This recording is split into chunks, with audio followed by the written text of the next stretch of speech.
and welcome back to the Student Hub Live. Well, at the Open University, we have lots and lots of Ologists, and I have one now with me. I have Hazel Reimer in the studio, and in addition to being the Pro Vice-Chancellor Learning and Teaching Innovation, you are a volcanologist. I am. And you research volcanoes, which I know from previous experience at the Student Hub Live is something people are very, very interested about. So in this session, we're going to be talking about your research and what you do, and how you actually got into this in the first place. So, when did you first realise that this was something you wanted to do? I mean, did the idea of volcanoes come before being an ologist of sorts? Or did you think, no, I'm going to be really bright and study something, and then accidentally got into volcanoes? The latter, which is a bit boring, really. So I'm sure that what you want me to say is that, you know, from the age of 3 or something, I knew I was going to study volcanoes, and that's absolutely not the case. So, no, I did a physics degree, and then I wondered what to do. And various ways I managed to then get a PhD on geophysics, which was about applying some of the physics that I knew to a geological situation. So measuring the Earth, that's what geophysicists do. And I happened to measure volcanoes. So I really got into it that way. And I first visited a volcano during my PhD studentship, and I just fell in love with the whole thing, and I decided that's what I was going to do for the rest of my academic career. Something like that. I was just going to say for the rest of my life. That's a bit drastic, isn't it? But I just absolutely loved volcanoes. I just thought they were so awesome, so special, so uncontrollable, all of that stuff. And so I just wanted to study them. I just wanted to be on them, actually. So you do a lot of field work, I guess, than doing this. So it's something quite practical as well as obviously academic. What do you go around doing then? It does sound a bit weird to say you do field work, doesn't it? And what does field work actually mean? Well, you have to go and make the measurements. Now, these days, of course, when I started, you know, we didn't have all this satellite technology and ability to collect measurements that way. So now, actually, it's a bit boring. You can stay in Milton Keynes and do some of it that way. Remote measurements. Remote measurements, yes. But you always need something called ground truth, which is going and doing actually on the ground itself. But you can measure all sorts of things. So it could be temperature, it could be the amount of gas coming out, could be the gravity field, magnetic field, electrical pulses within the Earth, all sorts of stuff that you can measure. That's what geophysicists do. They measure stuff, measure physical properties. And some of those, as I say, you can now do remotely or you can do from space. But the best ones you can do actually there on the ground. Actually, the very best ones are a mixture of the two. So doing field work involves literally that. You go out to the volcano, you set up a series of measurements, you make them, and then you spend the rest of the year figuring out what they mean. Wow. So who pays for all of this? Why do people sort of say, come to this volcano, come and have a measure and see what's going on? I mean, what's the point? What is the point? Fun, really?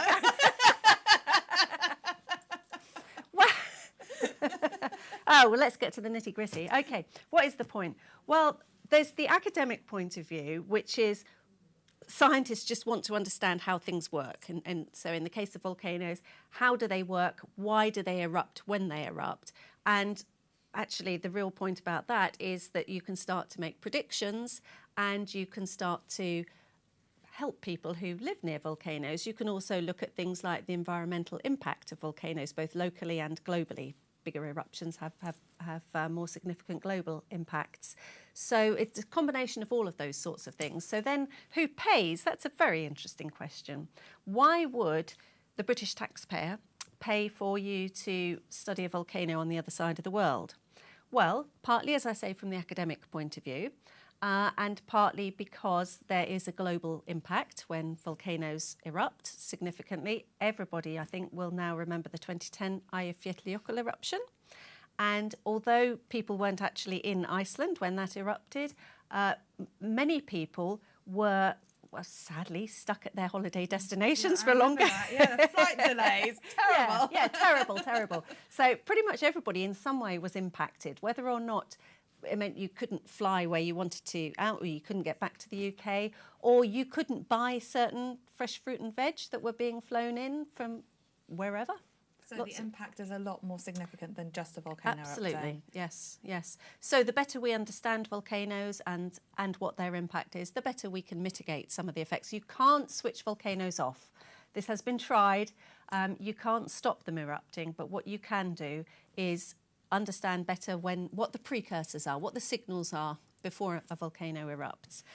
Which must put you in a very difficult position, I guess, because there must be a threshold whereby, you know, there's certain ones, I guess, that are more active than others. There's certain riskier areas, especially where populations are involved. And so there must be people making decisions, I guess, about when to evacuate, when it's safe and when it's not, when you're at a higher risk.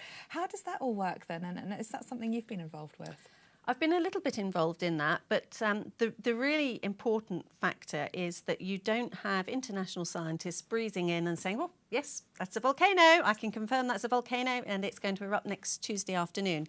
Absolutely, you do all this in collaboration with the local scientists and local civil defence and other people. So, because you have to have some continuity there on the ground. You can't just have people popping in, and you can have people invited to make some measurements that perhaps the local scientists don't have access to, that kind of thing, but not sort of breezing in, saying it's going to erupt and then doing a runner quickly, because actually predicting when a volcano is going to erupt is one thing. In many ways, what's at least as important and arguably more difficult is saying when it's going to stop. Because once you have evacuated people, knowing when it's safe to go back and to you know, start normal life again and all the services and that associated with normal life, when you can actually understand that is safe to do is actually harder. Yeah. No, absolutely. Sylvia wants to know whether there's a lot of practical work in some of the stuff that you're teaching. So I guess for students then, so people who might be studying some of these areas, what is the practical side? You've mentioned some of the remote stuff, and in fact on the Student Hub Live we're going to be talking about some of the remote laboratories in the sessions tomorrow, which will be very interesting. But in terms of your side of things, what practical work is there for students to do? Well, for the students looking at the geoscience courses, geology courses, there are field trips to go on, some of them with your tutor and some of them associated with your courses. So that's how everybody starts in the geological sciences, and I would encourage everybody to get out and be involved in those if you possibly can. So that's how you start, identifying rocks and in some cases making some measurements. Practical field trips? Yes. Real ones that people go on and meet up with other students in real life. Real life. Like the Comic-Con thing that everyone's going to. Real life, real people, real rocks, yes. There are smaller but still some opportunities to go and get involved with field trips internationally if that's what people want to do as well. Volcanoes. To erupting volcanoes, should you wish to. It's not everybody's cup of tea. We do have to recognise that. Yeah. So, but I guess it must be really exciting actually going out with people, meeting them, and having that experience of doing a field trip. What sort of things would you do? I mean, you've talked about measuring things. So, what sorts of things might people expect to do on one of these first field trips? Well, there's all sorts of things that we use our volunteers to do.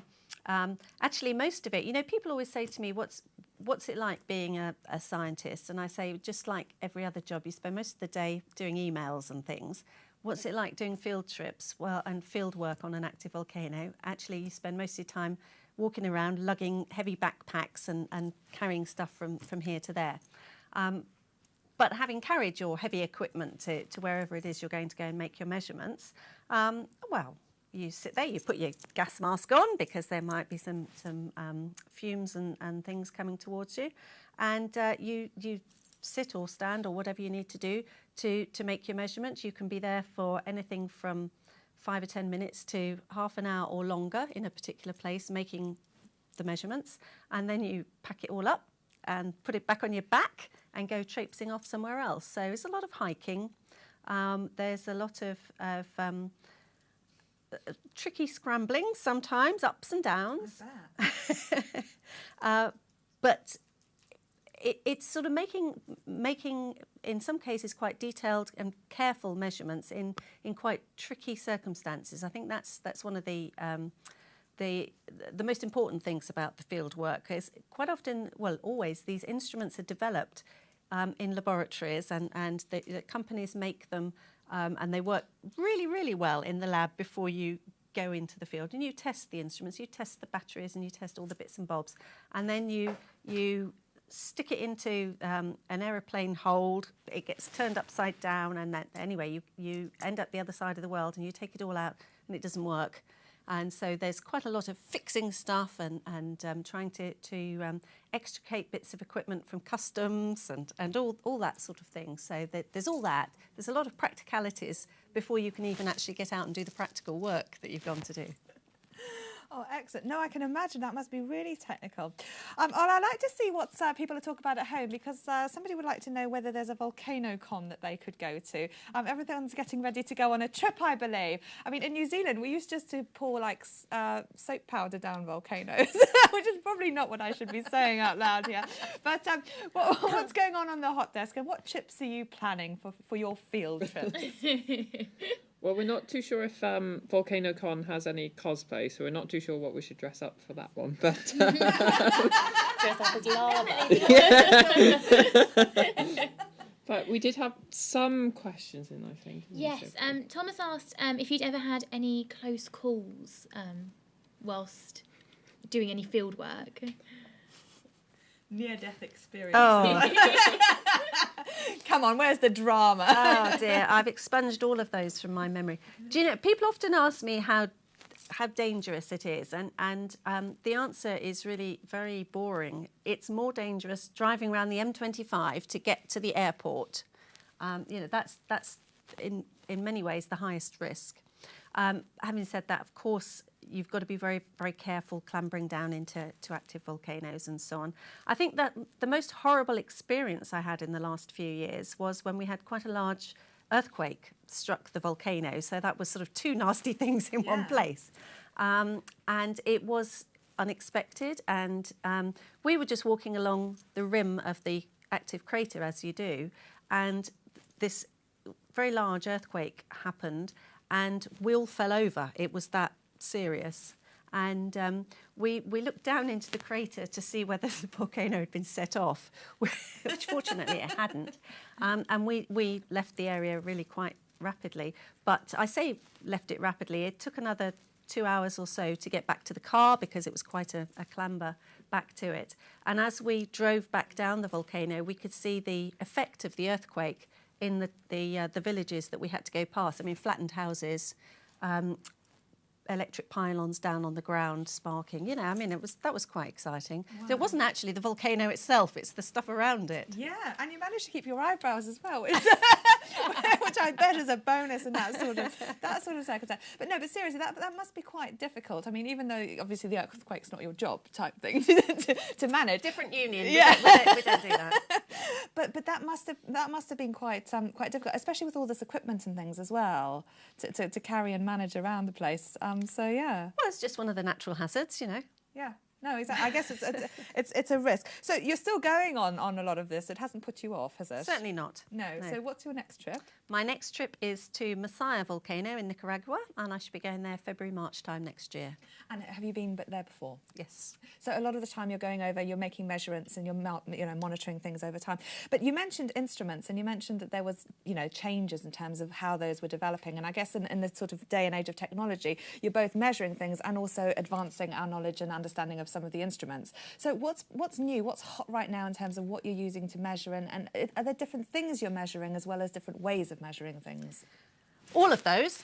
I guess the thing that I've been doing for quite a long time now is measuring gravity on volcanoes. So the acceleration due to gravity, little g, it's 9.8 metres per sec squared. Remember that one? Mm-hmm. That's what keeps us down on our seats. That changes in different parts of the world. It varies in different parts of the world because the Earth isn't a perfect sphere. So there are variations because of that, but also through time, the value of gravity changes a little bit. This is in the 7th and 8th decimal places. It's not very much, so don't worry.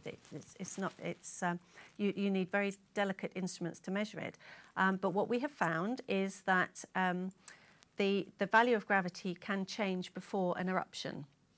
and it changes around a volcano in different ways. So what you can do is you can effectively monitor the magma coming up underneath you, and you can measure, you can identify where little pockets of gas are and where little pockets of magma are coming up.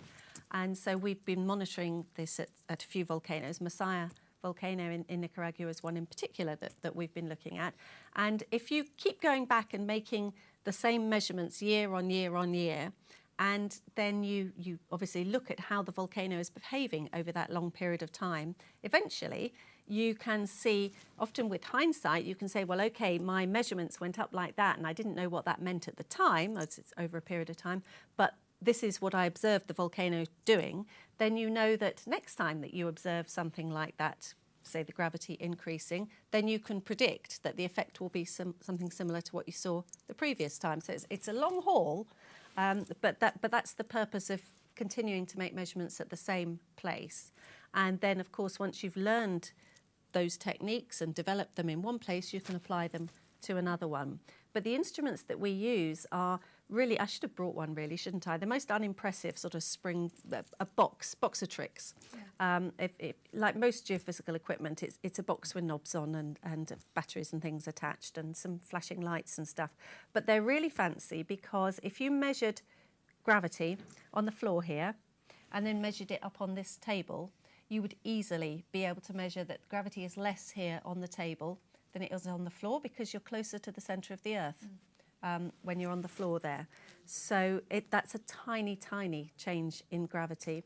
And so if your volcano is sitting there and it expands a little bit, it goes up as new magma comes up underneath you, so the value of gravity it'll decrease, and you can measure that at the top there. So the ideas haven't really changed, but the instrumentation has improved a lot through time, and it's getting better and better, more user-friendly, and a bit less temperamental.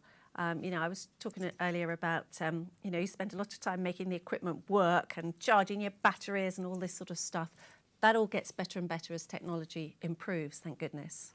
But can the prediction improve? I mean, in science, there's this whole cause and effect thing, and I guess you're measuring one thing, other people are measuring other things. You're probably saying, yes, well, we can predict X, Y, and Z, and then someone says, no, it's this that you need to keep an eye on.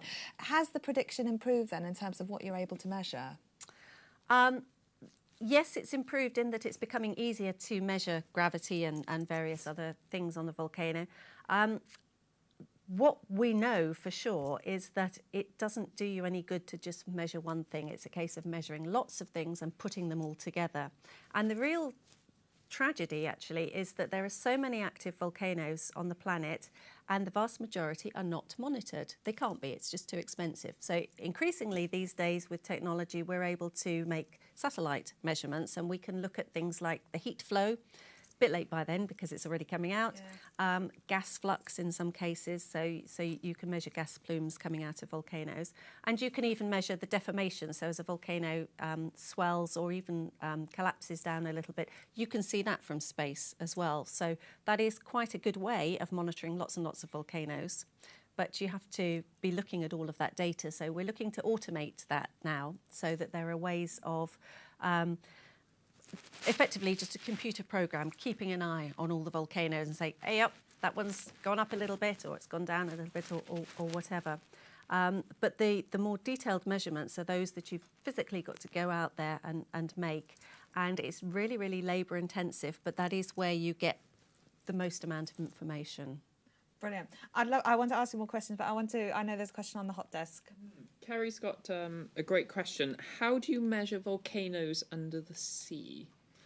That's what we'd like to know. Well, that is a really great question, especially since that's where most volcanoes are. And, well, how do you measure them? With great difficulty, I think, is probably the best answer. So we can send down submersibles that can measure the flux of material coming out of them. But the sorts of measurements that I'm talking about, the gravity, the ground deformation, magnetics and so on, are not made on those volcanoes, sadly. No. So how do you then choose? Like, who gets to say which volcanoes are monitored? Are some more interesting than others? You say not all of them, and there's some really, interesting ones that I guess you could look at.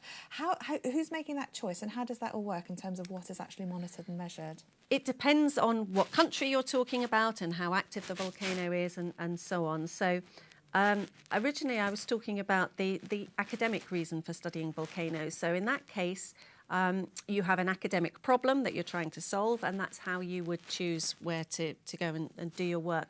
Logistics come into it as well, obviously. So somewhere that's easy to get to, relatively safe, and so on. All of those things will drive that.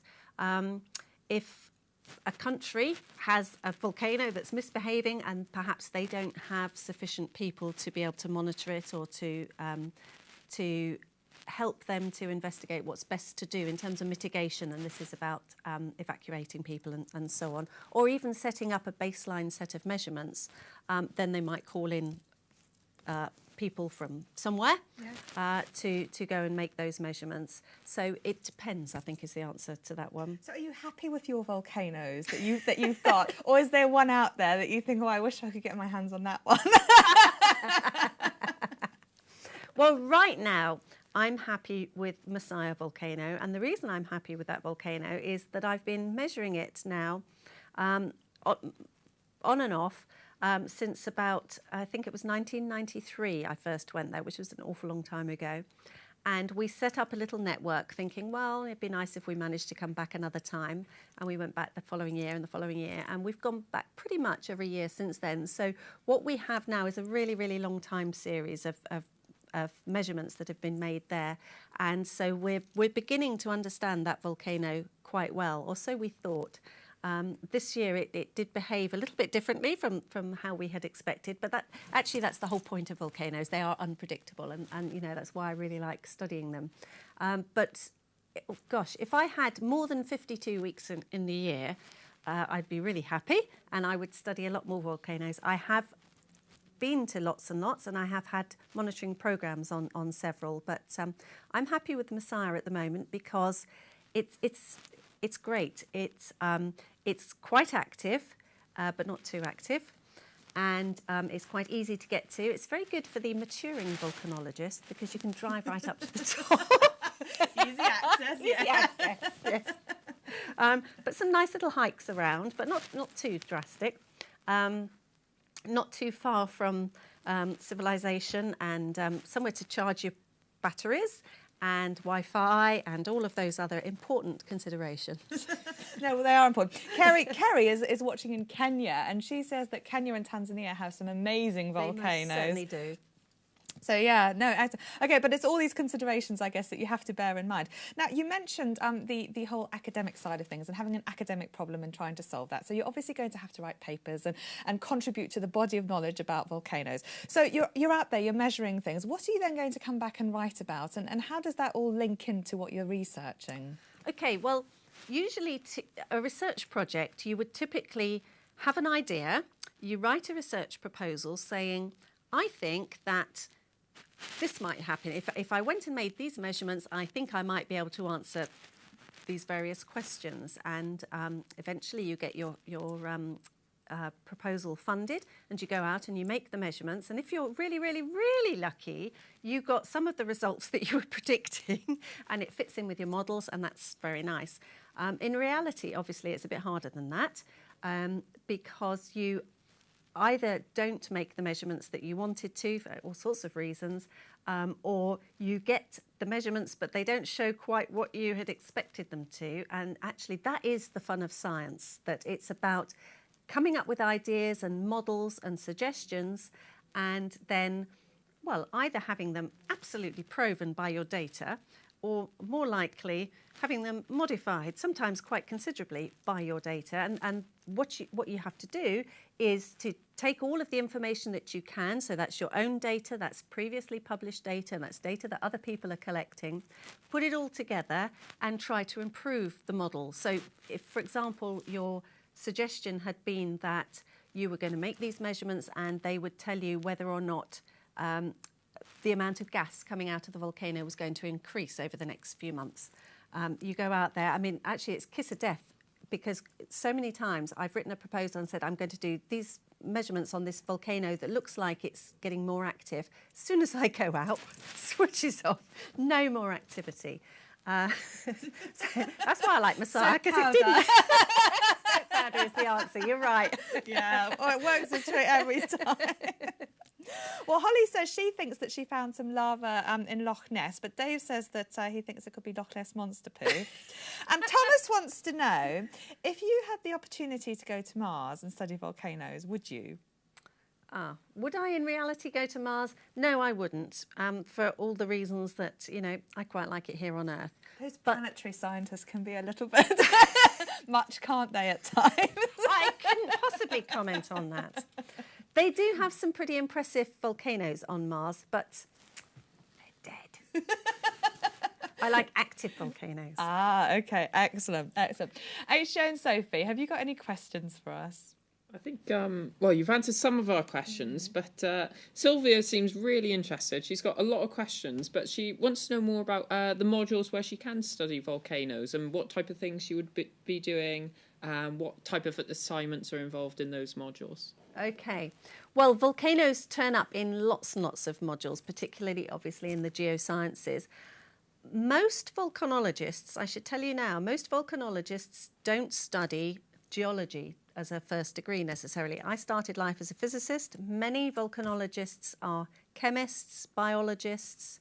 There are actually social scientists who are volcanologists, just because, as I was saying earlier, it's not only to do with making the measurements and predicting when the volcano is going to erupt, but it's that there's a lot of social sciences associated with working out how and when it's best to communicate with the local population, what mitigation is best, and there are huge numbers of research projects just associated with that. So volcanology isn't quite what you would necessarily expect. So actually you can become a volcanologist from all sorts of different areas. If you want to learn more about volcanoes, then you would probably do that within the geoscience modules. So start with S104 if you started last year, or S111 now as it is getting into the sciences. But go and do some of the geoscience modules. As I said, there are opportunities to do field work in this country as part of the modules. Lots and lots of online work. There are virtual field trips, which are marvellous because you can do them from wherever you happen to be in the world. And there are opportunities to volunteer and help on research trips. As I say, most people aren't going to want to do that, but those that do have a whale of a time, and we love working with them. Absolutely. No, I can see definitely the point of going on field trips, and that would be loads and loads of fun. But what's interesting about what STEM are doing right now is this remote laboratories, and this whole idea, I guess, that when you've got loads and loads of students, you can get a lot of data if you go and measure things, and that's really exciting because not only are you getting an experience of measuring something and doing something, often in a very real-life simulated way, but you're also then able to contribute to understanding about things, and actually, you know, there's a point to it, yes. Isn't there? Yes. So there's nothing more frustrating really than being asked in an assignment to go and measure something that you know is just an exercise in making a measurement for the sake of it. Who cares? So what STEM have tried to do is to make these measurements valuable, and actually they've been really rather sneaky because in some of the astronomy modules, for example, OU students have been using the telescopes remotely, doing their work, doing their assignments, and making new observations, and this has actually fed into research. So there are far more opportunities to get involved in research than you might imagine, and you've got to learn how to make the measurements, but having done that, they're quite often valuable and actually used and published. And we're going to do some of that tomorrow, actually, because we're going to be looking at some moon rocks. So you can get a chance to use some of the remote laboratories and do some observation yourself. And in the evening session, we're going to have moons, Mars and Mercury, and we're going to be talking about some of those instruments as well. So that'll be a good thing to do. Also, real-life experience of all of that. OK, so what is the best thing about this job, then, that you fell into? But I carefully planned. Aside from the drama and excitement of near death and lugging equipment. You sell it so well. What's the best thing about it? Well, I think it's thinking that you might be able to make a difference. And that's really why I wanted to be a scientist, I think, originally. So the volcano bit is a particular aspect of that. But by being a scientist, trying to find out more about the world we live in and to explain it to other people, I mean, that's always good. But to be able to do something to improve lives, I think that's quite cool. Have you got an idea about what you would like to find or do in terms of adding the £1 million question? You know, is there something you're really working on that you think, oh, I really want to just nail this thing, and then I'll feel like I've really added to the understanding? Well, I don't think that you ever want to. I can't imagine saying, well, I'll just do this and then I'll hang up my boots, because I'm not going to do that. What we're trying to do at the moment is to develop ways to encourage school pupils and others that live near Messiah volcano to make their own measurements and to participate. So rather than some other magical people called scientists going there and making measurements and sort of owning that part of the volcano, we want to engage the people who live there in it. It's quite interesting, really, that when the volcano is erupting in such a way that it actually interferes with people's lives, they're very aware of it, and you get a large amount of gas coming out, and it destroys the crops and that kind of thing. It's sort of in your face and there's something nasty happening. But the point about that volcano and many, many others is they're what we call persistently active. They just sort of trundle away in the background. They're not throwing out loads and loads of lava. It's just a certain amount of gas, and people get used to it and just don't notice it anymore. So what we want people to do is to make measurements in the schoolyard, in their back gardens, places like that. The sorts of things that environmental science students at the OU are doing as well as part of their modules, making these measurements and see how things are changing through time, and just begin to get their own appreciation of what they can do, what sort of measurements that they can do, which when you have just one spot measurement made once a year or whatever, it's difficult.